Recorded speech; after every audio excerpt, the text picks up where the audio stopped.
Мен Асылбек Құсымжан, келген жалпы білім беретін мектептің 10-шы А сынып оқушысы. Мектебіміздің кітап оқу минуттары аясында өзім оқыған кітаппен бөліссем. Мен ағылшын жазушысы Джейн Сидероның Симба атты кітабын оқыған болатынмын. Ол кітапта автор өзінің басынан өткен жайттарды мысал ете отырып, адамның ішкі сенімділігін қалыптастыруды және де арман мақсатқа жететін нақты қағидалар мен көңіл көкжиегіндегі кеңістікті кеңейтетін нақты жаттығуларды айта кеткен. Мектебіміздің дәстүрлі кітап оқу минутында оқыған кітабым қазақ тарихындағы алғашқы роман «Бақытсыз Жамал» романы. Романда әйел тексіздігі айқын көрсетілген. Жамалдың тағдыр тәлкегіне түсіп, бай малына сатылып, сүйгеніне қосыла алмауы ерекше әсер етті. Сізге де оқуға кеңес беремін. Бауыржан Момышұлының «Ұшқания» атты кітабы еді. Ол кітапта баяндалады. Бауыржан Момышұлының балалық шағы, ес біле бастаған кезі, мектеп табалдырығын аттағанға дейінгі өмірі баяндалатын мемуарлық шығарма. Жазушы өзінің тұлға ретінде қалыптасуына ықпал еткен оқиғаларды баяндай отырып, отбасындағы әжесі, әкесі, ағалары мен әпкелерінің образын жан-жақты ашып, ұлттық мінез бен сыртқы болмыстарын қазақи тұрғыдан нақыштайды. Мен бұл кітапты таңдағаныма еш уақытта өкінбеймін. Себебі бұл кітапта үлкен тәлім тәрбие жатыр.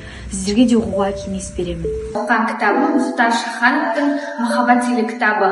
Бұл кітапта 20 ғасырдың 60 жылдарында қазақ поэзиясы өзінің жалынды жырларын берген Мұхтар Шаханов бүгінгі таңда қай мәселені сөз етсе де ұлтымыздың бүгінгі тағдырымен шебер ұштастырады. Оның өлеңдеріндегі адал достық, отанға деген махаббат, жарға деген шынайы сүйіспеншілік, жастарға адамгершілік пен тазалықты, биіктік пен тереңдікті насихаттайды. Жинаққа ақынның таңдаулы өлеңдері еткен. Оқыған кітабы Эрик Ристің теңдессіз атты еңбегі. Кез келген табысты кәсіп кішкентай идеядан туындайды. Америкалық кәсіпкер блогер Эрик Рис өзінің теңдессіз атты еңбегінде кәсіпкерліктің қыр-сырын түсіндіріп, өзінің авторлық әдістемесімен бөліседі. Кәсіпкерлікті қалай шыңға ашырамауға болады, стартапты қалай бизнеске айналдыруға болады. Дәл осы сұрақтарға автор өз еңбегінде жауап бере отырып, кәсіпкерлікті тиімді етудің қыр-сырын түсіндіреді. Мен сіздерге ұсынатын кітабым Артур Конан Дойлдың Шерлок Холмстың бастан кешкен оқиғалары. Бұл кітап 348 беттен тұрады, 2021 жылы басылып шыққан, ал ең алғашқы басылым 1892 жылы болған.